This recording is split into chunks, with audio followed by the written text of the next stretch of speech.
নমস্কার, শুভ সন্ধ্যা। শুরু করছি কথা হোক। আপনাদের সঙ্গে আমি অনির্বাণ, আর আমার সঙ্গে আমি ময়ূক।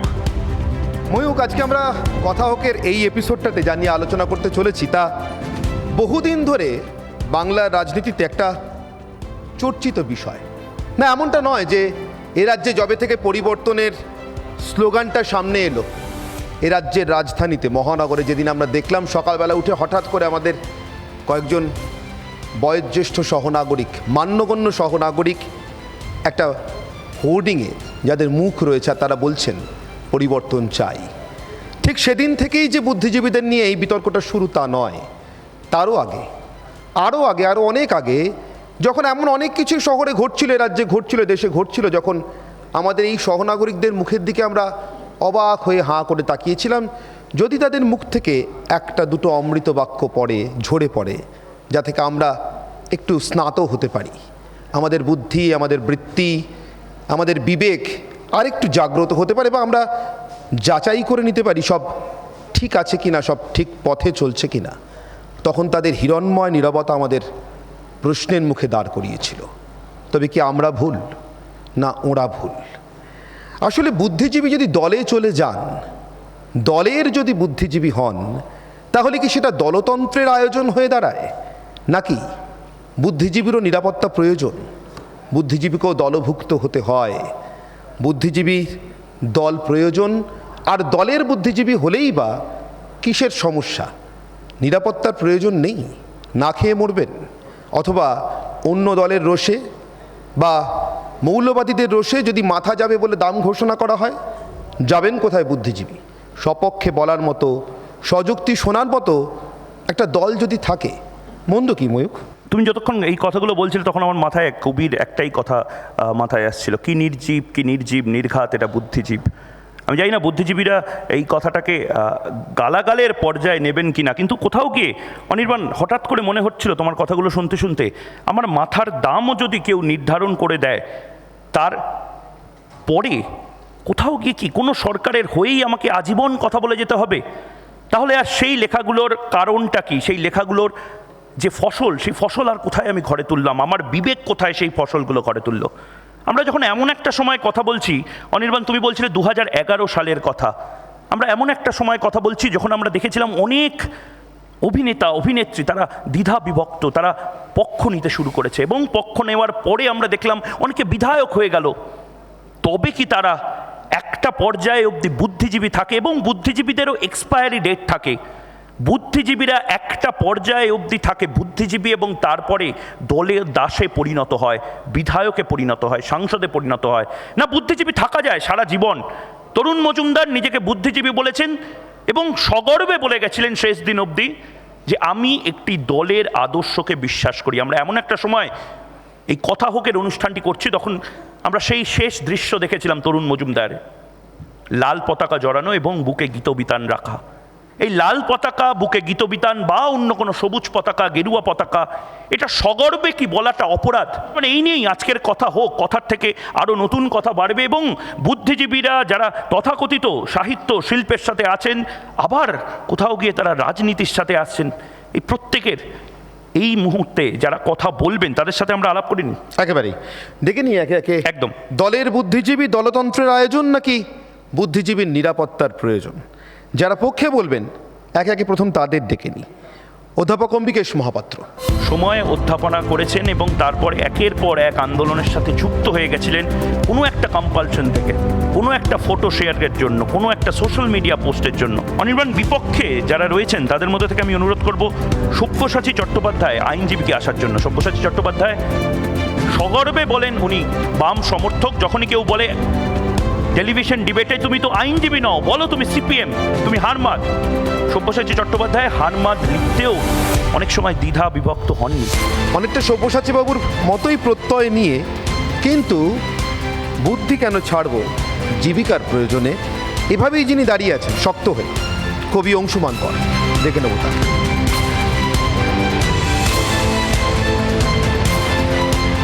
ডেকে নেব কবি ও প্রকাশক সুদীপ্তা রায়চৌধুরীকে আমাদের সঙ্গে।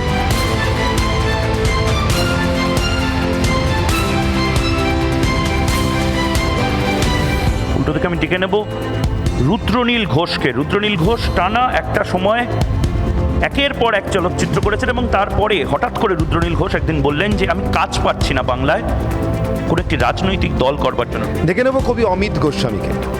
অমিতবাবু একই রকম প্রত্যয়ের সঙ্গে বিশ্বাস করেন, হ্যাঁ আমি কবি, আমি বুদ্ধিজীবী, আমার দল আছে, আমার দল থাকতে পারে, আমার দলীয় মতও থাকতে পারে, আর সেই মত দল সব নিয়েই আমি বুদ্ধিজীবীও থাকতে পারি। ময়ূখ।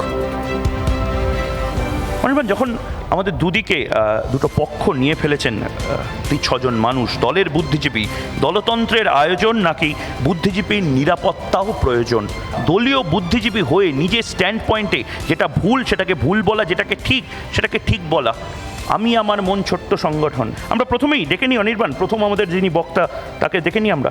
একেবারেই অম্বিকেশ মহাপাত্র অধ্যাপক, যিনি দলতন্ত্রের আয়োজনের মধ্যে থাকতে চাননি, থাকার ইচ্ছা প্রকাশ করেননি, কিন্তু নানা কারণে কি বলবো, দুর্দৈব, জানি না একে দুর্দৈব বলা ঠিক কি না, কিন্তু একটি স্বাধীন গণতান্ত্রিক সমাজে ব্যবস্থায় কারণ মত প্রকাশের জন্য হেনস্থা হওয়ার কথা তো নয়, যদি না তার মত প্রকাশ অন্য কারোর স্বাধীনতা, অন্য কারোর সম্মান হানি করে। অম্বিকেশবাবু এর কোনোটাই করেননি, কিন্তু তবুও তাকে এর শিকার হতে হয়েছিল। তারপর থেকে অম্বিকেশ মহাপাত্রের দুনিয়াটা অনেকটা বদলে গিয়েছে, আমি বলবো একটু বড় হয়ে গিয়েছে। অম্বিকেশবাবু প্লিজ।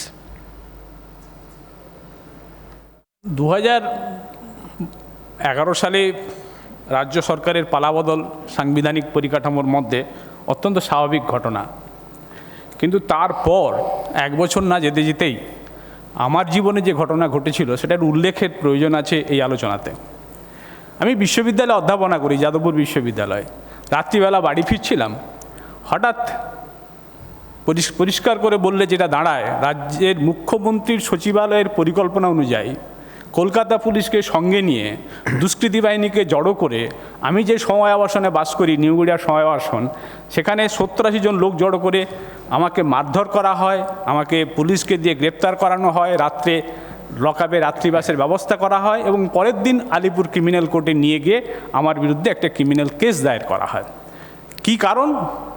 কারণ হচ্ছে একটি কোলাজ কার্টুন, অত্যন্ত হাস্যরসাত্মক, বুদ্ধিদীপ্ত, সমকালীন সত্যজিৎ রায়ের সোনার কেল্লার কিছু ডায়ালগ নিয়ে সমকালীন রাজনীতির বিষয়ের উপরে তৈরি করা জিনিসটা আমি শেয়ার করেছিলাম আমার আবাসনের আবাসিক বন্ধুদের কাছে।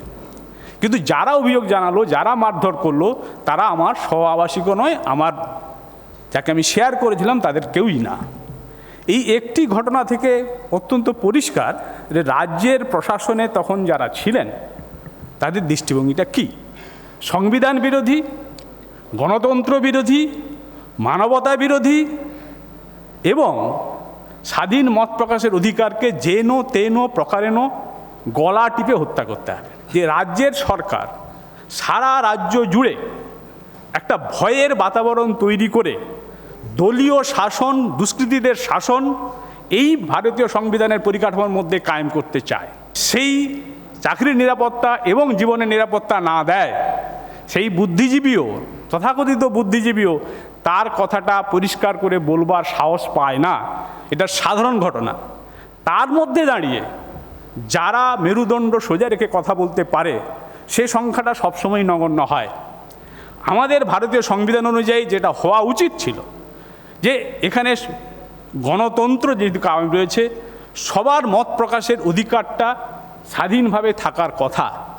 কেউ বিরোধী কথা বলতে পারে, কেউ সমালোচনা করতে পারে, এবং বিরোধী কথা বলা, সমালোচনা করাটা হচ্ছে গণতন্ত্রের মর্মবস্তু। কিন্তু অমিকেশবাবু, আপনার সময় শেষ, কিন্তু আপনার তো একটা পয়েন্ট আপনি বলছেন, কিন্তু তার পাশাপাশি যখন আপনি গ্রেপ্তার হন, যখন আপনার ঘটনাগুলো ঘটে, তখন তো বুদ্ধিজীবীরাও অনেক প্রতিবাদ করেছিল। আপনি কি চাইছিলেন যে মোমবাতি মিছিল হোক? আপনি চাইছিলেন যে এর প্রতিবাদ হোক, নতুন যে সরকার এসছে সেখানে ধর্ণা দেওয়া হোক, বুদ্ধিজীবীরা ধর্ণা দিয়ে কবিতা লিখুক, গান লিখুক?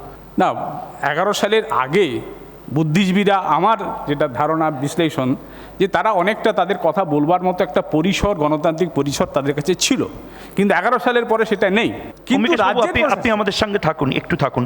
আমি আমাদের দ্বিতীয় বক্তা এই তরফ থেকে বিপক্ষে যারা বলবেন তাদের মধ্যে থেকে সব্যসাচী চট্টোপাধ্যায়, আইনজীবী সব্যসাচী চট্টোপাধ্যায় প্রকাশ্যে যে কথাটা বললাম যে বাম সমর্থক, কিন্তু ইন্টারেস্টিংলি আজকে দলীয় বুদ্ধিজীবীদের হয়ে সব্যসাচী চট্টোপাধ্যায় ডিফেন্স করবেন, এবং যে ডিফেন্ডটা আপনি করবেন দলীয় বুদ্ধিজীবী মানে দলদাসদের হয়ে ডিফেন্ড করবেন। কিন্তু অম্বিকেশবাবু বলছেন স্পেস ছিল, কিন্তু আমার তার আগে প্রশ্ন, আমার মনে হয় এই প্রশ্নটা রেখে বোধহয় শুরু করতে পারেন সব্যসাচী বাবু। আমি বলেছিলাম যে সহনাগরিকদের ওই বিজ্ঞাপনী হোর্ডিংটা যে পরিবর্তন চাই, বিজ্ঞাপন এই অর্থে যে বিশেষ জ্ঞাপন, অর্থাৎ তারা কোনো বার্তা দিতে চাইছেন, ওই হোর্ডিংয়ের আগেও কিন্তু প্রশ্ন উঠেছে বুদ্ধিজীবীদের নিয়ে, তারা আদৌ আছেন কি না। যাকে অম্বিকেশ মহাপাত্রবাবু বলছেন যে স্পেস ছিল, আমার প্রশ্ন স্পেস হয়তো ছিল, কিন্তু সেই স্পেসে যাদের পদচারণা করার কথা ছিল তারা কি পদচারণা করেছিলেন নাকি বাড়িতে চুপটি করে বসেছিলেন? মরিচঝাঁপি, সন্ন্যাসী হত্যা, বাম আমলে ওঠা নানা গণহত্যার অভিযোগ, তাদের কণ্ঠস্বর কতটুকু সামনে এসেছিল সব্যসাচী বাবু? দলে ছিলেন বলেই তো বলতে পারেননি, তাই না? নমস্কার, শুভ সন্ধ্যা। বুদ্ধিজীবী শব্দটা অত্যন্ত, আমার কাছে এটা না একটা মিসনোমারের মতন। এই শব্দটার অস্তিত্ব কতটা আছে এটা নিয়ে আমার একটা প্রশ্ন আছে। এই শব্দটাই একটি রাজনৈতিক শব্দ, রাজনৈতিক কারণে বারংবার ব্যবহৃত হয়েছে। আমরা পুরনো ইতিহাসের দিকে তাকাতেই পারি, নানান কথা এনে, নানান ঘটনা এনে, নানান বিতর্ক তোলা যেতে পারে, কিন্তু এই প্রশ্নের উত্তর দিতে গেলে আমার মনে হয় ইতিহাসের দিকে তাকানোর থেকে ভবিষ্যতের দিকে তাকানোটার দরকার বেশি। আমি ডক্টর অম্বিকেশ মহাপাত্রর কথা থেকেই ধার করে একটা ফ্রেজ আমি নেব, সেটা হচ্ছে উনি বলেছিলেন বাক স্বাধীনতা, মত প্রকাশের স্বাধীনতা, দ্যাট ইজ দি স্ট্যান্ড। এটার পক্ষে কে আছেন, এটার বিপক্ষে কে আছেন, এটা যিনি সমর্থন করবেন তার জন্য তাকে সিনেমা করতে হয় না, তার জন্য তাকে কবিতা লিখতে হয় না, অথবা তার জন্য তাকে অন্য কোনো বিশেষ গুণ, কতগুলো গুণকে আমরা বুদ্ধিজীবী শব্দের সাথে যুক্ত করে দিয়েছি। আন্তোনিও গ্রামসি তার ব্যাখ্যায় বলেছিলেন বুদ্ধিজীবী মানে কিন্তু ওই রকম বিশেষ কিছু কোয়ালিটির লোক নন, প্রতিটা শ্রেণী থেকে এক একজন মানুষ তার যে কোয়ালিটি তারই ভিত্তিতে কিন্তু একজন বুদ্ধিজীবীর জন্ম হয়। অর্থাৎ একজন কৃষকের মধ্যে থেকে যিনি টেকনোলজি জানেন তিনি বুদ্ধিজীবী, একজন শ্রমিকের মধ্যে থেকে একজন যিনি তার কাজটা ভালো বোঝেন তিনি বুদ্ধিজীবী, একজন ইঞ্জিনিয়ার যদি তার কাজটা ভালো জানেন তিনিও বুদ্ধিজীবী। দ্বিতীয় যে কথাটা নিরাপত্তা, যেখানে আমরা কেউ নিরাপদ নই, সম্ভবত সায়নী ঘোষ থেকে রুদ্রনীল ঘোষ কেউই আমরা এই সমাজে নিরাপদ নই। আমাদেরকে কোনো একটা দলের ছাতার তলায় পৌঁছাতে হচ্ছে। আজকের বর্তমান অবস্থাটা এই জায়গায়, আপনি যদি দল না করেন তাহলে আপনি কাজ পাবেন না। কোথায় পাবেন না? টলিগঞ্জে কাজ পাবেন না। এটা একটা একটা একটা একটা ইস্যু, যে ইস্যুতে কিন্তু একটা কঠিন সংগঠন গড়ে তোলার জায়গা ছিল, যেখানে আমাদের অভিনেতা অভিনেত্রীরা তাদের সংগঠন তৈরি করে তারা কিন্তু পাশের জনের জন্য, সহকর্মীর জন্য কথা বলতে পারতেন। সেটাকে খুব সুচতুরভাবে আমাদের যারা রাজনৈতিক গুরু এই সমাজের তারা কিন্তু ভেঙে দিচ্ছেন। এই জায়গাটাকে বোঝা খুব দরকার। ঠিক একইভাবে আপনি বাংলা একাডেমির হল নিতে যান, আমি একটা সময় শুনেছি, আমার অনেক নাট্যকর্মী বন্ধু আছেন তাদের কাছ থেকে, হল চাইতে গেলে আপনি হল পাবেন না যদি আপনি কোনো একটি নির্দিষ্ট মন্ত্রীর ঘনিষ্ঠ না হন, যে মন্ত্রীর আবার নাট্যকার হিসেবেও নাকি প্রভাব আছে। কিন্তু কোথাও গিয়ে কি আপনি বাম আমলের কথা বলছেন? আমি আজকের সময়টার কথা বলছি। বাম আমলের সময়টা বলতে গেলে আমাকে মাধবী মুখোপাধ্যায়ের কথা বলতে হবে। একজন চিফ মিনিস্টারের বিরুদ্ধে দাঁড়িয়ে প্রতিদ্বন্দ্বিতা করেছিলেন নির্বাচনে, এবং নির্বাচনে প্রতিদ্বন্দ্বিতা চারুলতা সিনেমা হওয়ার সময়, মানে মধ্য গগনে যখন উনি ছিলেন না, অবশ্যই নয়, প্রতিদ্বন্দ্বিতা করেছিলেন তিনি মধ্য গগনে। যদি এভাবে দল হিসেবে মাধবী মুখোপাধ্যায়রা চিরকালই মধ্য গগনে থাকেন, তাদের ব্যাপ্তিটা এটাই, তারা চিরকালই মধ্য গগনে থাকেন, তার জন্যই তারা বুদ্ধিজীবী। ময়ূক, যে কথাটা তুমি বললে, আমার খুব মনে পড়ছিল একটা লাইন, ওই পক্ষ নাও কৃষ্ণ কিংবা শুক্ল, বুদ্ধি যাদের ঠিক তারা ঠিক শিবিরেই ঢুকলো। এটা ওই একজন লিখেছিলেন, যাদবপুরের এমপি ছিলেন, হঠাৎ করে তিনিও কিরম বদলে গেলেন। নিরাপত্তার খোঁজ নয় কি ময়ূক? এই কবিরা হঠাৎ করে নাকি একদিন ফোন পেতেন কিছু লোকাল কমিটি থেকে, যেখানে বলা হতো আমাদের একটু সমাবেশ হচ্ছে, একটু গান গেয়ে দেবেন, তো কবিতা করে দেবেন। দাঁড়িয়ে আপনি দেখাতে পারবেন না, আপনি যেদিকে ইন্ডিকেট করছেন, যে সেই কবিরা, সেই সাহিত্যিকরা সেই সময় তাদের যে এক্সপ্রেশনের যে জায়গা, সেই জায়গায় তাদের যে ফান্ডামেন্টাল রাইট, তাদের যে কাজ করবার স্পেস, সেই স্পেস থেকে বঞ্চিত হতেন। তাহলে কিন্তু সেদিনকে দাঁড়িয়ে উইঙ্কল টুইঙ্কল নাটকটা কিন্তু একাডেমিতে মঞ্চস্থ হতে পারতো না। ক্যালকাটা ফিল্ম ফেস্টিভ্যালে অরাস বলে একটি ছবি, লেনিনকে নিয়ে একটি ছবি, সেই ছবিটা আমি কলকাতা শহরে বসে দেখতে পাইনি। আমি আবারও বলছি ময়ূক, তুমি একটি ঘটনাকে তুমি বলতে পারবে না। আবারও ঘটনা, ছোট ঘটনা। আমি আরেকটা বলবো। আচ্ছা, হারবার্ট হারবার্ট চলেনি কোথায় আপনি দেখাতে 3 দিন পারবেন? পরে চলে গিয়েছিল চলেনি, নন্দন থেকে কোনো জায়গায় 3 দিন আটকেছে? পরে নন্দন থেকে চলে কোথায় গিয়েছিল আটকেছে? নন্দন থেকে 3 দিন পরে চলে গিয়েছিল আজকে নন্দনে কোনো চলেছে, একজন সেটা- নির্দিষ্ট পরিচালকের সেটা ছবি নিয়ে আপনি দেখানো না বিতর্ক হলে করতে পারেন, আপনারা কিন্তু পথে নামেন আজকে সেদিন সিনেমা নামেন হলেও সেই সিনেমা দেখাতে দেওয়া হচ্ছে না, ভবিষ্যতের ভূত। আচ্ছা সব্যসাচী বাবু ভবিষ্যতের ভূত নিয়ে আপনাদের এত আগ্রহ হারবার্ট নিয়ে নেই বেশ মানলাম সেটাও না হয় ধরে নিলাম একটা দলের মত বা একটা পক্ষের মত কিন্তু আমার একটা প্রশ্ন আছে কারণ আপনি গ্রামসির কথা বলছিলেন আপনি বলছিলেন যে উপায় কি দলের দিকে যাওয়া ছাড়া কিন্তু আমার এখানেই প্রশ্ন যদি গ্রামসির কথাই বললেন গ্রামসি তো বলেছেন বুদ্ধিজীবীরা মত নির্মাণ করেন যিনি নির্মিত মতের পক্ষে দাঁড়ান তিনি আর বুদ্ধিজীবী কী করে হলেন 1 2 যদি স্রোতের বিরুদ্ধেই না হাঁটবেন তাহলে আপনাকে বুদ্ধিজীবী বলে স্বীকার করব কেন যখন গোটা রাজ্য গোটা জনতা গোটা জনতন্ত্র রাজার হুকুম এমনকি জীবনটা পর্যন্ত বিরুদ্ধে দাঁড়িয়ে আছে বিপক্ষে দাঁড়িয়ে আছে যখন প্রাণদণ্ডের আদেশ হয়ে গিয়েছে আর কোনো দিন পৃথিবীর আকাশটা দেখার সুযোগ থাকবে না তার কারণ আকাশ দেখে তিনি যা বলেন তা নাকি বাইবেল বিরোধী এমন একটা ঘোষণা শোনার পর এমন একটা রায় শোনার পরও তো গ্যালিলিও ওই কাঠগড়ায় দাঁড়িয়ে মাটিতে পা ঠুকে বলেছিলেন তবুও পৃথিবী সূর্যের চারিদিকেই ঘুরবে এটা যদি বুদ্ধিজীবী বলতে না পারেন তাহলে তিনি দলের তার চারিদিকে ঘুরুন তাকে বুদ্ধিজীবী বলবো তবুও পৃথিবী সূর্যের চারিদিকে ঘুরবে এইটা বলার জন্য যে অধিকারের দরকার সেই অধিকারটা প্রতিষ্ঠিত করার জন্যই আজকের এই সমাজ ব্যবস্থা আজকের এই স্তর সমাজের সেই সমাজটাতে যদি আপনি বুদ্ধিজীবী হতে পারেন তাহলে আপনাকে নির্মিত যে সাংবিধানিক মূল্যবোধ তার উপরে দাঁড়িয়েই কিন্তু কথাটা বলতে হবে অর্থাৎ ওই তবুওর পর থেকে শাসককে প্রশ্ন করার অধিকারটা অর্থাৎ আপনি সারের দাম বাড়ছে কেন প্রশ্নটা আপনি করছেন যখন আপনিও কিন্তু একটি নির্মাণ করছেন আপনি নির্মাণটা করছেন একটা মতের সেখানে কিন্তু আপনি একজন কৃষক না আপনি একজন সাংবাদিক নাকি একজন অভিনেতা সেটা বোধহয় কোনো একটা জায়গায় গুলিয়ে যাচ্ছে ধন্যবাদ অম্বিকেশবাবু আপনি প্লিজ বসুন আমরা পরবর্তী অতিথিকে ডেকে নিই রুদ্রনীল ঘোষ অভিনেতা রুদ্রনীল ঘোষ যেতে যেতে রুদ্রনীল ঘোষকে নিজেকে বুদ্ধিজীবী ভাবেন একটা খুব ইন্টারেস্টিং প্রশ্ন প্রথমেই ময়ূক করেছেন অম্বিকেশদা বলছিলেন বুদ্ধিজীবী কে এই শব্দটা কিন্তু গুলিয়ে গেছে এটা যুগে যুগে হয়ে এসছে সারা পৃথিবীতে প্রচুর বিপ্লবের সময় হয়ে এসছে কারা বুদ্ধিজীবী যারা আইনজীবী বা যারা প্রফেশনাল পলিটিশিয়ান যারা প্রত্যেক মুহূর্তে যাদের বুদ্ধির মারপ্যাঁচ করে এগোতে হয় তারা বুদ্ধিজীবী নাকি প্রবল বুদ্ধি যার যে কোনো সূত্রে যে কোনো সময় যে প্রয়োগ করছে সেই বুদ্ধিজীবী এই প্রশ্ন লোকের মধ্যে ঘুরপাক খায় প্রথমত বলি যে আমি বুদ্ধিজীবী নই আমি একজন শিল্পী বুদ্ধিজীবী স্তরে পৌঁছতে গেলে আরও অনেক বেশি গভীর মনন এবং অনেক প্রজ্ঞা লাগে অনেক নিরপেক্ষ দৃষ্টিভঙ্গি লাগে এখনও পর্যন্ত আমি সেই স্তরে নিজেকে পৌঁছতে পারিনি বলে আমি মনে করি তাই যারা বুদ্ধিজীবী হিসেবে চোখের সামনে আমি যাদের দেখেছিলাম বড় হয়েছিলাম তাদের যখন দেখি যে স্খলন ঘটছে কোন একটা জায়গা থেকে তখন আমার কষ্ট হয় সব্যসাচী একদম প্রথমে এটা শুরু করেছিলেন খুব ইন্টারেস্টিং কথা বলেছিলেন যে বুদ্ধিজীবী কে সেই প্রসঙ্গে একটা কথা বলতে গিয়ে আমার নিজের মনে হয় যে কোনো জীবিকা থেকে উঠে আসা মানুষ যিনি সমাজের ক্ষতকে খুব ভালো করে চিহ্নিত করতে পারেন ব্যক্ত করতে পারেন তুলে ধরতে পারেন তার জন্য তার শিক্ষাগত যোগ্যতা সে কোন একটা পরিসরে আটকে থাকবার নয় যিনি আগাম নির্দেশ দিতে পারেন সমাজের কাছে সমাজ এবং শাসকের কাছে তিনিই বুদ্ধিজীবী হয়ে উঠবার যোগ্য মানুষ কিন্তু ঘটনাচক্রে যদি আমরা দেখি যে বুদ্ধিজীবীর কাজটা কি আমার কাছে মনে হয়েছে অনুধাবন করেছি তিনি হুইসেল ব্লোয়ার আমার সমাজের যে সমাজের সমস্যা যেটা তৈরি হচ্ছে বা আগামীতে আসতে পারে এমন একটা পরিবেশ তৈরি হচ্ছে যেটা দেখতে পেয়ে যিনি শাসক এবং টোটাল সমাজকে কমিউনিকেট করতে পারেন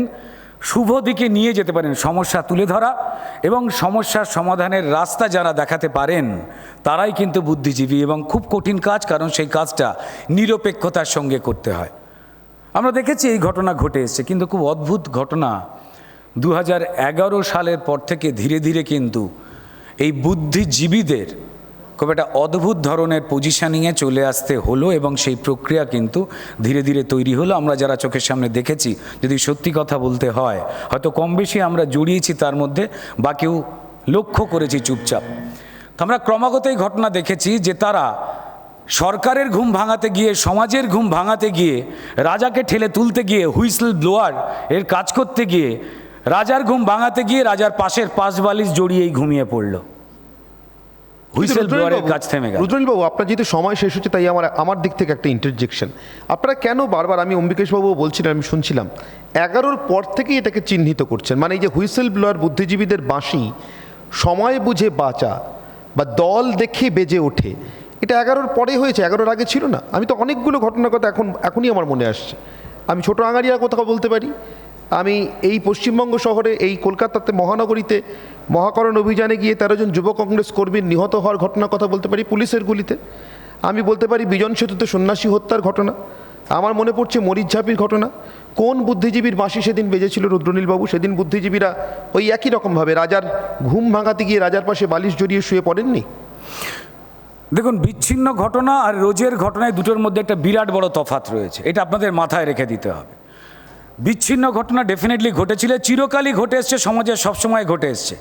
কেউ চুপ থাকেন। যখন পুলিশ রাজনৈতিক দলের পার্টি অফিস হিসেবে কাজ করে তাদের থানাগুলো থেকে, সেই সময় এই বিপদটা অনেক বেশি করেই বাড়তে থাকে এবং বেড়েছে। আমরা এখানে যারা বসে রয়েছি, আমরা যে দলকেই পছন্দ করি বা অপছন্দ করি না কেন, আমরা এটা মানতে বাধ্য যে এটা সিস্টেমে পরিণত হয়েছে। 2021-এ সরাসরি বিরোধী রাজনীতিতে সরাসরি জয়েন করার পর থেকে হঠাৎ করে পশ্চিমবঙ্গের সমস্ত মানুষের কাছে, আমি বোধহয় অনেক মানুষের কাছেই প্রিয় অভিনেতা ছিলাম, যে কোনো রাজনৈতিক দল মত ভুলে গিয়ে। হঠাৎ করে বিরোধী রাজনীতিতে জয়েন করার পর এবং সোচ্চারে মুখ খুলবার পর থেকে এই মুহূর্তে 1.5 বছর আমাকে কাস্ট করতে ভয় পান টলিউড ইন্ডাস্ট্রির সফল প্রযোজক এবং পরিচালকেরা। শিল্পী, লেখক, বুদ্ধিজীবী তারা চুপ। মানে আপনার হাতে কোনো কাজ নেই? না, নেই। আমি জানি তারা আমার কাছে ফিরে আসবে। আপনার কাছে কোনো কাজ নেই? না, আমার কাছে কোনো কাজ নেই। 7 দিন আমি যে কোনো মানুষ যারাই রয়েছেন 7 দিন বলবো যে একদিন আমার যেটা প্রিয় কাজ, আপনার প্রিয় কাজ থেকে ছেড়ে রোজগারের কথা ছেড়ে দিন, ছাড়খাড় করে দিয়েছে। একটাই কথা, মুখ বন্ধ করো। অনেক জায়গা থেকে রিকোয়েস্ট এসছে, মুখ বন্ধ করো। আমার বাড়িতে আমার বন্ধু বান্ধবরা এখন আসেন, যারা আমাকে বলেন তুই এত কথা বলছিস কেন? আমি তো বানিয়ে কোনো কিছু বলি না। আমার কবিতা, আমার লেখা, আমার ভাষণ, আমি আমার পশ্চিমবঙ্গে, আমার রাজ্যে যারা আমাদের গার্জেন, যারা আমাদের শাসক, তারা প্রত্যেক মুহূর্তে যা যা ঘটায় আমি শুধু সেই কথাটাই বলি। বিজেপির বিরুদ্ধে বলেন? হ্যাঁ বলি, কেন বলবো না? চোখে চোখ রেখে কথাটা বলছেন? আমি চোখে চোখ রেখেই কথা বলি, তার কারণ আমার কোনো দায় নেই। আমি আমার রাজ্যটাকে সব থেকে বেশি ভালোবাসি। তাহলে উল্টো দিক থেকে এবার আমি অমিত গোস্বামীকে ডেকে নিই, কবি অমিত গোস্বামী। রুদ্রনীল প্লিজ দাঁড়ান। আজকে আপনি বলছেন যে আপনি কাজ পাচ্ছেন না বিভিন্ন কারণে আপনি কাজ পাচ্ছেন না এবং আপনার থেকে কাজটা সরিয়ে নেওয়া হয়েছে। আপনি কি মনে করছেন না যে আপনার অভিনয়ের ক্ষমতা হয়তো কমে গেছে বলে প্রযোজক বা পরিচালকরা আপনাকে পছন্দ করছেন না? সেটাও তো হতে পারে। আমি একটা উত্তর দিয়ে দিই। পশ্চিমবঙ্গের মানুষ ভালো থাকবার জন্য, নিজের অধিকার বুঝে নেবার জন্য রাজনৈতিক দলগুলোকে বিশ্বাস করে প্রথমে তেরঙ্গা, তারপর লাল, তারপর সবুজ এবং তারপর অর্ধেক গেরুয়া ভোট দিয়ে গেছে। পশ্চিমবঙ্গের মানুষ ঠিক যে জায়গায় দাঁড়িয়ে রয়েছেন, আমিও সেই জায়গায় দাঁড়িয়ে রয়েছি। রাজনৈতিক দলগুলো তাদের নীতি, তাদের আদর্শ, তাদের চরিত্রগুলো ভুলে গেছেন বলেই পশ্চিমবঙ্গের মানুষ তাদের থেকে সরিয়ে নিয়েছেন এবং নিজেরাই কিন্তু আস্তে আস্তে রং পাল্টেছেন। আমার মনে হয় যে পশ্চিমবঙ্গের মানুষকে যদি আপনি স্বার্থপর বলেন, ধান্দাবাজ বলেন, তাহলে আমি তাই। আর আমি যদি তাই হই, তাহলে পশ্চিমবঙ্গের মানুষও তাই। আপনি যদি বলেন যে রুদ্রনীল ঘোষের অভিনয় ক্ষমতা কমে গেছে বলে কাস্ট করছে না, আমি বলবো স্যার আপনার বাড়িতে আয়না আছে, আয়নার দিকে তাকিয়ে কথাটা বলতে পারবেন তো? কারণ আপনার এই কথা সারা পশ্চিমবঙ্গের মানুষ শুনছেন, যারা সাদা খাতা জমা দিয়ে চাকরি পেয়েছে, তৃণমূল বাড়ির ছেলেরা। আর যে তৃণমূল বাড়ির ছেলেরা পরীক্ষায় সাদা খাতার জায়গায় ভরাট পাতা লিখে রাস্তায় বসে আন্দোলন করছে, তারাও আপনার দিকে তাকিয়ে এই প্রশ্নটা তুলবে। রুদ্রনীলবাবু, আমার একটা প্রশ্ন আছে। আপনি বলছিলেন এই দল বদলানোর প্রশ্নের উত্তরে যে মানুষ আসলে তার পছন্দ বদলাচ্ছে, কিন্তু বুদ্ধিজীবী কে? যিনি জনতার আগে চলেন, যিনি জনতাকে অনুসরণ করেন? আমরা তো জানি বুদ্ধিজীবীদের জনতা অনুসরণ করে। রুদ্রনীল ঘোষ যদি জনতাকে অনুসরণ করেন, তাহলে রুদ্রনীল ঘোষ মানুষকে পথ দেখাবেন কি করে? বুদ্ধিজীবীর আসনটা নেবেন কি করে?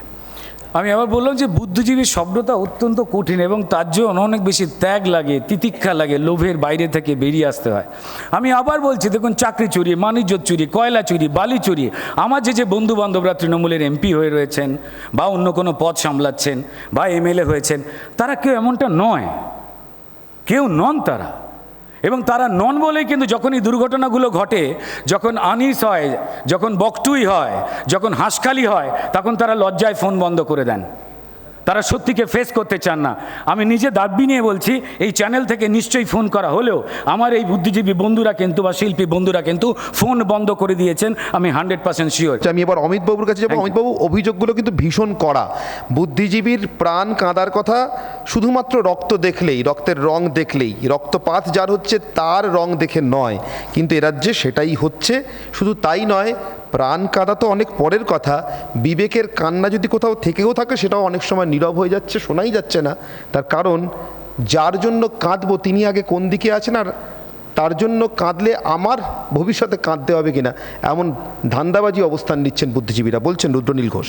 অমিতবাবু, যদি আজকে আমি প্রথমে বুদ্ধিজীবী শব্দটায় আসি, প্রথমে আমরা দেখব বুদ্ধিজীবীটা হচ্ছে পাশ্চাত্য থেকে এখানে আমদানি, এবং বুদ্ধিজীবীটা যখন পাশ্চাত্য থেকে এখানে আমদানি, প্রথমে আমাকে দেখতে হবে যে বুদ্ধিজীবীর বিভিন্ন ধরনের সংজ্ঞা দেওয়া হয়েছে। যে সংজ্ঞার মধ্যে সবচেয়ে জনপ্রিয় সংজ্ঞা এখানকার মিডিয়া করেছে, সেই সংজ্ঞাটা হচ্ছে ফরাসি দার্শনিক জুলিয়েন বেন্দার।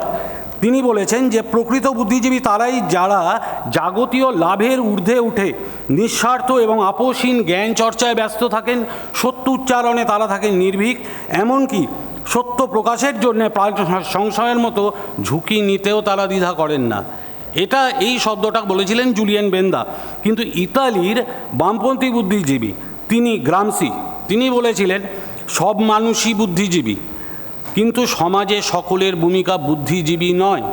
সেটা হচ্ছে বুদ্ধিজীবীদের ভূমিকা হচ্ছে জনমানসে যে ভাবমূর্তি তাদের আছে, সেটা হলো সমাজকে সঠিক পথে চালনা করার দিক নির্দেশ উপস্থাপিত করা। এর সমালোচনা তারা করতেই পারেন, কিন্তু শুধু শ্লেষ বর্ষণ নয়, তারা দিক নির্দেশ করবেন, এটাই প্রত্যাশিত হচ্ছে বুদ্ধিজীবীদের কাছ থেকে। খুব ভালো কথা। দ্বিতীয় জায়গায় আসছি আমি মনে, সেটা হচ্ছে দলতন্ত্র। আমরা বহু দলীয় গণতন্ত্রের দেশ, এখানে দলতন্ত্র থাকবেই, পক্ষাবলম্বন করতেই হবে। সেই সময় আমার ব্যাপারটা মাথায় কোনো একটা এতে পক্ষাবলম্বন করতেই হবে, কেননা আমাদের দেশটা হচ্ছে বহুদলীয় গণতন্ত্রের দেশ। অমিতদা, আপনার সময় শেষ, কিন্তু আপনি প্লিজ থাকুন। আমার প্রশ্ন আছে, বুদ্ধিজীবী হওয়ার জন্য মানে আমি এই মঞ্চ থেকেই একসময় অভিজিৎবাবুকে প্রশ্ন করেছিলাম, উপাচার্য হওয়ার জন্য ওই সফট স্কিল সিভিটিভি দরকার হয় না, রেজিউমে বায়োডাটা যেগুলো বলে, ওই জগ ছোড়ার সময় ডচ করতে পারবে কি না উপাচার্যর সফট স্কিল, সেটা যেরকম থাকে, বুদ্ধিজীবী হওয়ার জন্য ক্রাইটেরিয়াগুলো কী কী? যেরকম সাংবাদিক হওয়ার ক্রাইটেরিয়া থাকে, বুদ্ধিজীবী হওয়ার ক্রাইটেরিয়াগুলো কী কী? সুন্দর প্রশ্ন। এক কথায় বলা যায়, সাধারণ মানুষের জন্য বলুন, যে মানে একদম প্রান্তিক মানুষ এই মুহূর্তে টেলিভিশন সেটে সামনে বসে আপনার কথা শুনছে। আমি সবচেয়ে ভালো উদাহরণ দিতে পারি, সেটা হচ্ছে আমি কবি শঙ্খ ঘোষকে দেখেছি, তাকে বলা যায় হচ্ছে একদম ঠিক বুদ্ধিজীবী, যিনি সমাজের যে কোনো প্রয়োজনে প্রতিবাদ করতে। উনি একা বুদ্ধিজীবী আর বাকি সবাই কি কমিটি? না না না, আমি অন্য কাউকে, তার মানে আমি আপনাকে ভালো বলছি বলে ওনাকে কিন্তু খারাপ বলছি না। বলুন না যে পশ্চিমবঙ্গে বুদ্ধিজীবী হওয়ার জন্য ক্রাইটেরিয়াগুলো কি? আমি এক কথায় বলে দিই, দেখুন এটা কোনো সংজ্ঞা হয় না তো। একটা কথা হচ্ছে, একটা নিশ্চয়ই তার একটা প্রভাব থাকতে হবে সমাজে। আমরা নিজেদের বুদ্ধিজীবী মনে করি যে আমরা কলকাতার বৃত্তের মধ্যে বেশ কিছু লোক আছে যারা শিল্প সাহিত্য, পশ্চিমবঙ্গটা তো কলকাতার বাইরেও। না না, আমি আসছি কলকাতার মধ্যে, মানে জেলার যারা কবি, জেলার যারা সাহিত্যিক, মফস্বলে যে সাহিত্য রচনা করছে, যে ঝাড়গ্রামে সাহিত্য রচনা করছে, আমি সেই কথা, সে কি আপনার কথায় মোমবাতি জ্বালাবে? এই জন্যই তো দলতন্ত্রের প্রয়োজন। সেটা হচ্ছে তারা যদি সঠিক দলতন্ত্র, মানে কিন্তু আমি কোনো রাজনৈতিক দল, তারা যদি ঐক্যবদ্ধ হয় এবং তাদের যদি একটা কমন চিন্তাধারা থাকে যে আমরা এইটা নিয়ে লড়তে পারি, এই যে জায়গাটা, আজকে বুদ্ধিজীবী শুধু এখানে যারা আছে তারা নয়, বুদ্ধিজীবী কিন্তু আছে যে একটা গ্রামে, প্রত্যন্ত গ্রামে এক শিক্ষক, তার কিন্তু প্রভাব আছে সেই গ্রামে। সেটা কি আপনারা মানেন? বুদ্ধিজীবী মানে আমার বক্তব্য হচ্ছে যে ঝাড়গ্রামের ছেলেটা বা নাকাশিপাড়ার মেয়েটা বা অশোকনগরের যে মানুষটি, সেও তো বুদ্ধিজীবী হতে পারে। সে হয়তো কলকাতার রাজপথে বা পার্কস্ট্রিটে মোমবাতি জানাচ্ছে না। একটাই কথা বলে রাখি, বুদ্ধিজীবী শব্দটা, আবারও বলছি, ওই ক্রাইটেরিয়াটা কি কি, আর কোটাটা কোন কোন জেলাতে? দেখুন, ক্রাইটেরিয়া এখন পর্যন্ত কেউ ডিফাইন করেছেন বলে আমার জানা নেই। এখানে এটার জন্য একটা কমিটির প্রয়োজন হবে। উল্টো দিকে আমার অধ্যাপকরা, আপনি রেগে যাচ্ছেন না তো? এটার জন্য কি আরেকটা কমিটির প্রয়োজন হবে? না, আরো 5টা বুদ্ধিজীবীকে রেখে আরেকটা কমিটি তৈরি হবে। কমিটিটা বড় কথা নয়। আজকে কমিটিটা শেষ কথা নয়। If you don't want to settle anything, আপনি কমিটি ফর্ম করতেই পারেন। বেশ। এটা হচ্ছে সারা পৃথিবীর কিন্তু নিয়ম। আমার একটা প্রশ্ন, কমিটির ভিতরে সেটা যে পরিসরে যত ক্ষুদ্র বা যত বৃহৎ পরিসরই হোক, কমিটির ভিতরে ঢুকে পড়া বুদ্ধিজীবীরা কি বুদ্ধিভ্রষ্ট? একটাই কথা আপনাকে বলি, কমিটির ভেতরে আমি তো ঢুকিনি, আর আপনারাও বোধহয় ঢোকেননি। কমিটির ভেতরে যে কি ঘটনা ঘটছে সেটা কিন্তু সেই বুদ্ধিজীবীরা বলতে পারবেন। তবে আমি একটা জিনিস এখানে, যারা ঢুকে পড়েছেন আমি তাদের আর আসছি, বুদ্ধির আসছি। পরিচয় একটা পান? জিনিস আমি পরিষ্কার বলতে পারি, সেটা হচ্ছে পশ্চিমবঙ্গের বুদ্ধিজীবীদের ওপরে, সে যে দলীয়ই হোক না কেন, আমি এখানে হয়তো রুদ্রকে আক্রমণ করেছি বিতর্ক সভার প্রয়োজনে, কিন্তু এখানে যে কোনো বুদ্ধিজীবী, যারাই বুদ্ধিজীবী আছেন বা স্বীকৃত, তারা কিন্তু এখনও ধর্মভ্রষ্ট হয়েছেন বলে আমি মনে করি না। সেটাই আমাদের পশ্চিমবঙ্গ, সেটাই আমাদের গর্ব। অংশুমান কর, কবি অংশুমান কর, ওই একই প্রশ্ন থাকছে আমাদের, তবে বিতর্কটা এখন অনেকটা গড়িয়ে গিয়েছে, ফলে আপনি ওই মূল প্রশ্নের উপর দাঁড়িয়ে নতুন কিছু সংযোজন করতেই পারেন। তার আগে আমি কি ওকে প্রশ্ন করতে পারবো? হ্যাঁ, নিশ্চিত, ইন্টারজেকশনের সুযোগ রয়েছে 1 মিনিট। হ্যাঁ, 1 মিনিট। অমিতদার কাছে আমার অমিতদা যে কি বললেন সেটা আমি বুঝতে পারলাম না। আমার মনে হয় যে দর্শকরাও বুঝতে পারেননি যে বিতর্কটা হচ্ছে দলতন্ত্রের আয়োজন নাকি নিরাপত্তার প্রয়োজন। তো কোন পক্ষটা উনি নিলেন? একবার বললেন নিরাপত্তার প্রয়োজন, একবার বললেন দলতন্ত্রের আয়োজন। সেটা আমার কাছে অস্পষ্ট থাকলো। আমি সেই প্রশ্নে যাচ্ছি না। আমার প্রশ্নটা হচ্ছে এই যে আপনি শঙ্খ ঘোষের নাম করেছেন, রুদ্রনীল বলেছেন যে কাজ পাচ্ছেন না, কিন্তু এটা কি আপনি সত্যি বিশ্বাস করেন অন্তর থেকে? আমি এরকম আরও একাধিক নাম করছি, ধরুন সব্যসাচী চক্রবর্তী, যদি আমরা ইন্ডাস্ট্রির কথা বলি, তিনি কি কাজ পাচ্ছেন না? ধরুন একদম প্রথমে ময়ূখ তরুণ মজুমদারের কথা বলছিলেন, তিনি কি ব্রাত্য ছিলেন? যেমন ধরুন আমি চন্দন সেনের কথা বলছি, 2 চন্দন সেনই, ছোট চন্দন সেন অভিনেতা এবং পরিচালক, বড় চন্দন সেন নাট্যকার। আমি জানি বড় চন্দন সেন নাট্যকারের একেবারে তার সমস্ত নাটক নিয়ে নাট্যোৎসব হয়েছে, তার উদ্বোধন করেছেন ব্রাত্য বসু। তো তিনি কি কাজ পাচ্ছে, মানে স্বীকৃতি পাচ্ছেন না? তাহলে নিরাপত্তাটা ঠিক কতখানি প্রয়োজন? যে প্রশ্ন দিয়ে আপনি শেষ করলেন যে হ্যাঁ নিরাপত্তার প্রয়োজন আছে, এবং আমাদের এক বন্ধুর প্রসঙ্গটা আনলেন। দেখুন, উত্তরটা আমি একবারই দিই, সেটা হচ্ছে নিরাপত্তার প্রয়োজন তো অবশ্যই যে কোনো বুদ্ধিজীবীর আছে। আমি এই কথাটা বলেছিলাম, আমি কেন বুঝতে পারিনি, আমি বুঝতে পারলাম না। তার কারণটা হচ্ছে, আমি একটা কথা খুব পরিষ্কার বলি, সেটা হচ্ছে যে কোনো বুদ্ধিজীবীর আর্থিক এবং শারীরিক নিরাপত্তার প্রয়োজন আছে, না হলে তারা স্বাধীনভাবে চিন্তা করতে পারবে না। অংশুমানদা ঠিকই তো, যে অনির্বাণার এবং আমিও কথা বলছিলাম কিছুক্ষণ আগে স্টেজের বাইরে, যে একটা রাজনৈতিক দল না করে, একটা রাজনৈতিক দলের নেতা বা নেত্রীর হয়ে চেয়ার না মুছে, স্যার না করে, দাদা না করে, ভালো কবিতা লিখে, ভালো গল্প লিখে, ভালো সিনেমা বানিয়ে কি রাজ্যে বেঁচে থাকা যায়? মেরুদণ্ড নিয়ে কি বেঁচে থাকা যায়? হ্যাঁ, এক কথায় আমি বলবো যায়। আমি কোনো দল না করে, দলের প্রোগ্রামে শহীদ স্মরণে নাচ না করে, গান না করে বেঁচে থাকা যায়? গোটা পৃথিবীর একটা শ্রেষ্ঠ পুরস্কার হিসেবে চিহ্নিত হয় ছোট গল্পের ক্ষেত্রে ও হেনরি পুরস্কার। সেই পুরস্কার বাঙালি লেখক পেয়েছেন অমর মিত্র। তাকে আমি দেখিনি কখনো কোনো রাজনৈতিক দলের পতাকা নিয়ে হাঁটছেন। তিনি সাহিত্য একাডেমি পুরস্কারও পেয়েছেন এর আগে, যেটা আমাদের দেশের সাহিত্য রচনার ক্ষেত্রে সর্বশ্রেষ্ঠ পুরস্কার।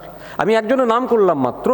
সমস্যাটা হচ্ছে যে প্রশ্ন আসলে ময়ূকও করছিল, সমস্যাটা হচ্ছে যে কলকাতা এবং কতগুলি চেনা নাম, যাদেরকে টিভিতে দেখা যায়, যাদের কথা খবর কাগজে ছেপে বেরোয়, তাদের মধ্যে বৃত্তটা ঘুরতে থাকে। সেই কারণে তার বাইরে যারা রয়েছেন, যারা বুদ্ধিজীবী, যারা লেখক, যারা হয়তো সিনেমা করার ক্ষেত্রে সবাই এগিয়ে নেই, নাটক করছেন, গ্রুপ থিয়েটার করছেন, রুদ্রনীল আমার সঙ্গে একমত হবেন, উনিও মফস্বল থেকে উঠে আসা ছেলে, নাটকের ইতিহাস উনি জানেন। তাদের অনেকেই কিন্তু সত্যি সত্যি নিরপেক্ষ বলে কিছু হয় না, সে কথা আমিও বিশ্বাস করি, কিন্তু দলদাসও তারা হননি, এটাও বাস্তব। সেই বাস্তবটার দিকে অনেক সময় আপনাদের টিভি ক্যামেরা গিয়ে পড়ে না বলে দেখা যায় না। আমরা যদি বিতর্কের মূল জায়গাটায় আসি, যে দলতন্ত্রের আয়োজন নাকি বুদ্ধিজীবীর নিরাপত্তা, যখন দলের বুদ্ধিজীবী হচ্ছেন, আমি বলবো এটা দলতন্ত্রের আয়োজন।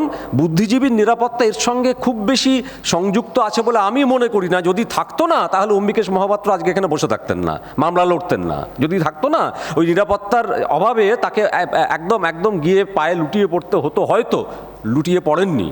আমি এটা মনে করি না এই কারণেই যে শঙ্খ ঘোষের কথা বলেছেন, শঙ্খ ঘোষ, তরুণ মজুমদার, আরও একাধিক নাম, সব্যসাচী চক্রবর্তীর নাম আমিও করলাম, এদের আমরা দেখেছি। আমার কথা হচ্ছে কোথায় সমস্যাটা হয় জানেন? সমস্যাটা হচ্ছে একজন বুদ্ধিজীবীর রাজনৈতিক বিশ্বাস থাকতে পারে, দলও থাকতে পারে। আমি ক্লাসে এডমন্ড বার্গ পড়াচ্ছিলাম, কবেকার, ইংল্যান্ডের বুদ্ধিজীবী, দলও করতেন। ফরাসি রেভলিউশনকে বাতিল করছেন তিনি, কোনো সমস্যা হয়নি। পরবর্তীকালে তার বই আমরা ক্লাসে পড়াচ্ছি। কেন সমস্যা হয়নি? সমস্যা হয়নি তার কারণ ব্যক্তিগত লোভের কারণে, ব্যক্তিগত চাওয়া পাওয়ার হিসেব বুঝে নিতে যদি আপনি হঠাৎ করে মত পরিবর্তন করেন, তখন বুদ্ধিজীবীর গায়ে লেগে থাকা তথাকথিত যে নিরপেক্ষতার তকমা, সেই তকমাটি আক্রান্ত হয় এবং তখন আমরা নড়ে চড়ে বসি যে এটা কি হচ্ছে। আমাদের রাজ্যে এটাই হয়ে চলেছে, আসলে বেশ কিছু বছর ধরে এটাই হয়ে চলেছে। আসলে আমি বলবো নিরাপত্তা নয়, অনেক ক্ষেত্রে অনেকে আসলে সবসময় ওই কমিটিতে থাকতে চান, অনেকে আসলে সবসময় ক্ষমতার কাছাকাছি থাকতে চান, ক্ষমতার থেকে দূরে থাকলে তাদের রাত্রেবেলা ঘুম হয় না এবং এই জন্যে এই সমস্যায় তারা পড়েন। এটা আমার অত্যন্ত বিনম্র একটি মানে একদম ঘোষণা হিসেবে থাকছে যে সবসময় যে নিরাপত্তার কারণে তারা চলে যাচ্ছেন তা না। নিরাপত্তার কারণে যারা চলে যাচ্ছেন সেই সংখ্যাটা মুষ্টিমেয়, ব্যক্তিগত লাভ ক্ষতির কারণে যারা যাচ্ছেন সেই সংখ্যাটা তার চেয়ে অনেক অনেক অনেক অনেক বেশি। 1, 2 এটা দলতন্ত্রেরই আয়োজন। তার কারণ ওই নিরাপত্তার প্রশ্নটা যেটা ওরা বারবার তুলছেন, সেটাও আসলে দল তৈরি করে, দল এমন একটা অবস্থান তৈরি করে যাতে একজন মনে হয় হ্যাঁ আমার নিরাপত্তা আক্রান্ত হচ্ছে, আমার আগামী দিনে কি হবে, এই ভাবনাটা যদি ঢুকিয়ে দেওয়া যায় একবার, এ তো দলতন্ত্রেরই আয়োজন। অংশুমানদা, সেই একই প্রশ্ন আমার থেকে গেল। আমি হয়তো বুদ্ধিজীবী নই, আমি বুদ্ধিজীবী হতেও পারবো না, হতে চাইও না। আমার আবার একটা প্রশ্ন থেকে গেল অংশুমানদা, এটা হয়তো আপনি রুদ্রনীলদা, সব্যসাচী এবং বাকি যারা আছেন তারা বলতে পারেন। এই বুদ্ধিজীবীটা ঠিক কারা করে? হীরকরাজ ঠিক করে?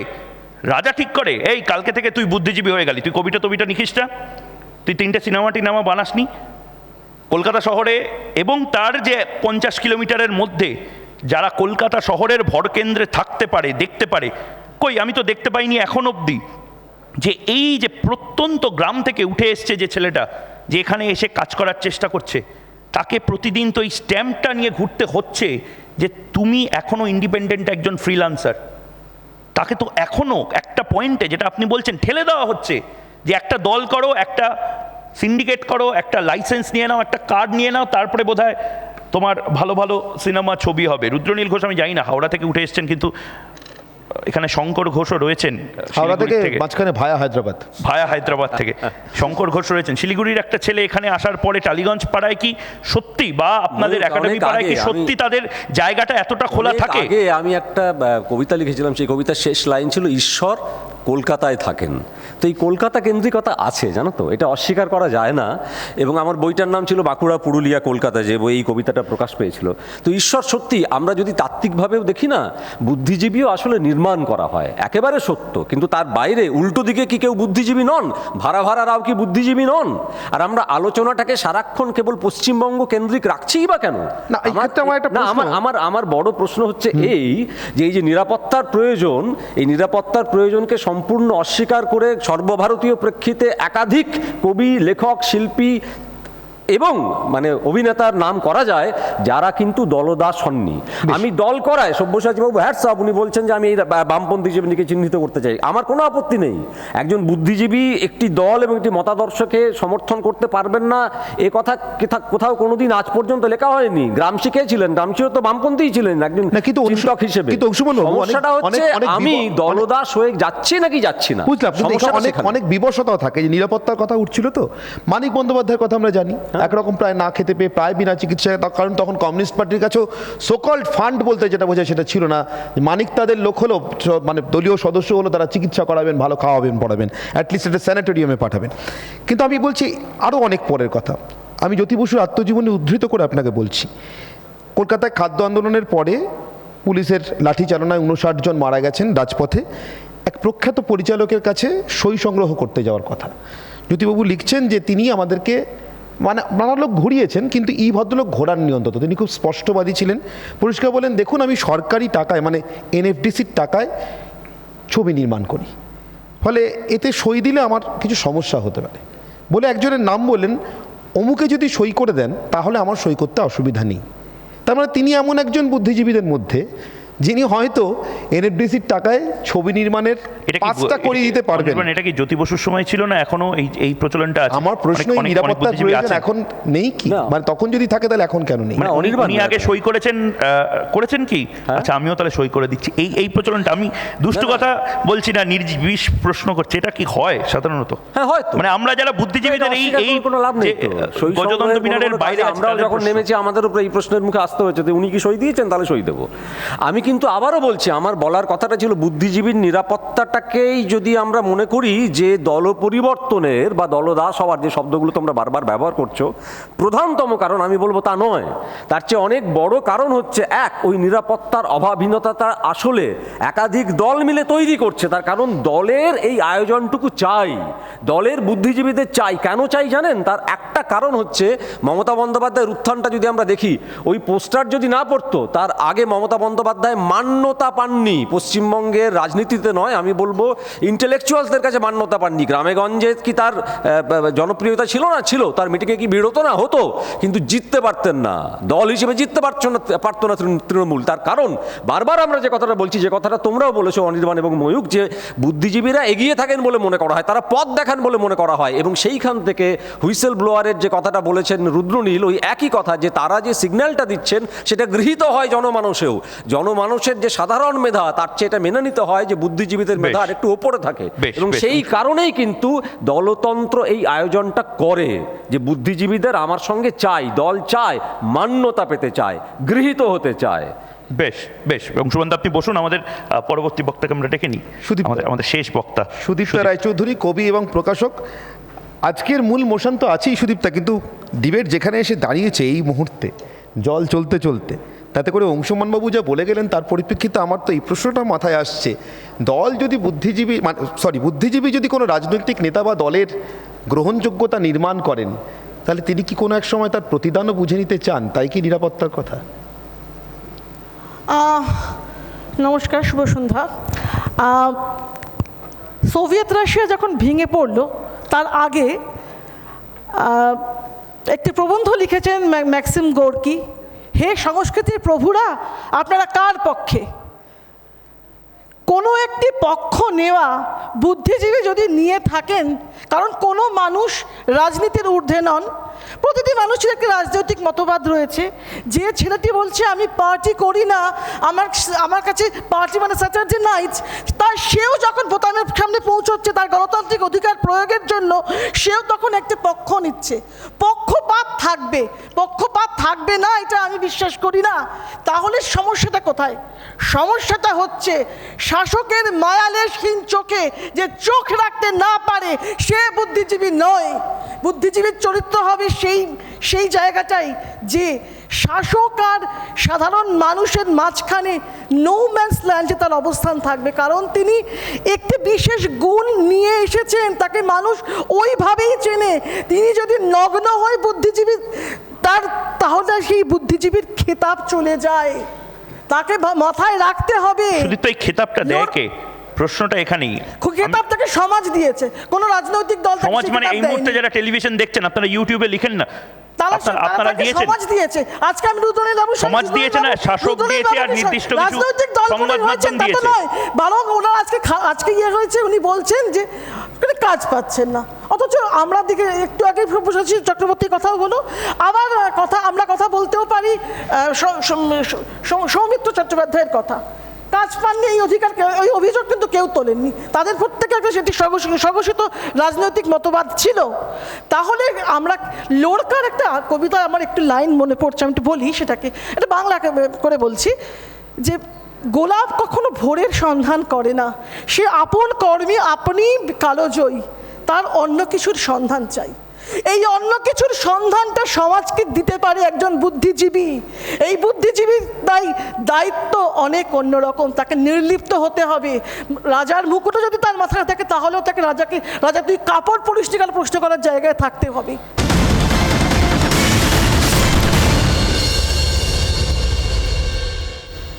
কিন্তু এই এতগুলো কমিটিতে থেকে এতগুলো কমিটি, এতগুলো পুরস্কার পেয়ে, এই অমুক শ্রী, এই শ্রী পুরস্কার পেয়ে এগুলো করা যায়?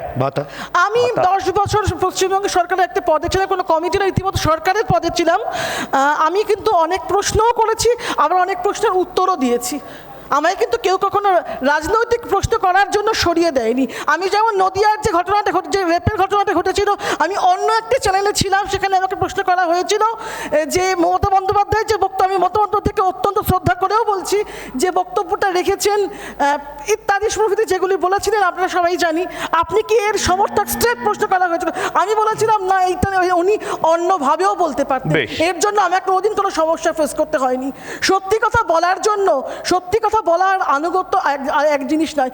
একদম আমাদের সময় প্রায় শেষ। মেরুদণ্ড বিক্রি করছে, যার অন্য লাভের প্রয়োজন, তাকেই শুধু এটা করার প্রয়োজন। একদম। রুদ্রনীল 30 সেকেন্ড রুদ্রনীলকে দিচ্ছি মাইক নিয়ে। আমি ম্যাডামকে ধন্যবাদ জানাবো যে কথাটা বললেন, যে সিদ্ধাঁড়া যদি সোজা থাকে তো তাহলে আমরা যে কোনো রাজনৈতিক দলকেই সমর্থন অবশ্যই করতে পারি, কিন্তু তার সঙ্গে সঙ্গে সেখানে বসে থেকেও কিন্তু প্রতিবাদটা করা যায়। যদি কারুর বুদ্ধিজীবী হওয়ার প্রবণতা বা যোগ্যতা যদি আসে বা থাকে, যেটা আমরা জানি না, এটা সমাজ না কোনো দল জোর করে বুদ্ধিজীবী বানিয়ে দেবে, জানি না, এটা ঠিক কথা। উনি যেটা বলেছেন, আমাকে কোনো রাজনৈতিক দল রুদ্রনীল ঘোষ তৈরি করেনি, আমাকে মানুষ তৈরি করেছে। আমরা এখানে যারাই বসে রয়েছি, আমাদের প্রত্যেকেরই কাজের প্রতি নিষ্ঠা, জ্ঞান এবং ত্যাগ, সেটাই কিন্তু আমাদের তৈরি করেছে। এবং এই ক্ষেত্রে একটা জিনিস কথা বলার, যে সময়তে আমি তদানীন্তন তৃণমূলের ঘনিষ্ঠ ছিলাম বলে বলা হতো, সেই সময় কিন্তু বেশ কিছু মুহূর্তে আমি সমালোচনা করে গেছি। আমার কিন্তু এখনো সেই প্রশ্নটা থেকে গেল, বুদ্ধিজীবী তকমাটা কারা দেন? মিনমিন করে কোন সংবাদ মাধ্যম, আমি কিন্তু কিছু রাজা, আমি কিন্তু সাধারণ রাজনৈতিক কর্মী, আমার পরিচয় কবি নয়, আমি সাধারণ রাজনৈতিক। আমার সমাজে তো শেষ একেবারে, আমি জানি পক্ষপাত আর আতলেমো মগজেও মাথা, যিনি যেখানেই থাকবেন তিনি কিন্তু কথা বলবেন। আমি বুদ্ধি বেচি লাভের আশায়, একদমই তাই। আমি বুদ্ধিজীবী বুদ্ধি বেচি লাভের আশায়, যখনই এই অবস্থাটা এসে পড়ে তখনই সমস্যা। অত্যন্ত প্রাণোচ্ছল একটা আলোচনা হলো, ডিবেট হলো, বিতর্ক হলো, এবং নিশ্চিতভাবে কথা হলো, যেটার জন্য আমাদের এই কথা হোক। তবে শেষ করতে পারি আমার মনে হয় একটা এন্ড নোটে, দুদিকের কথা শুনেই, যাতে সবাই বোধহয় একমত হলেন। ময়ূক, আসলে কবি বা লেখক যখন লিখতে শুরু করেন, বা বুদ্ধিজীবীরা যে শিল্পের চর্চাই করতে শুরু করেন, তা তো কোনো জনাদরের আকাঙ্ক্ষায় নয়। শঙ্খ ঘোষকে নিয়ে এত কথা হচ্ছিল, তাই শঙ্খ ঘোষের 4টে লাইন দিয়ে আমি শেষ করব।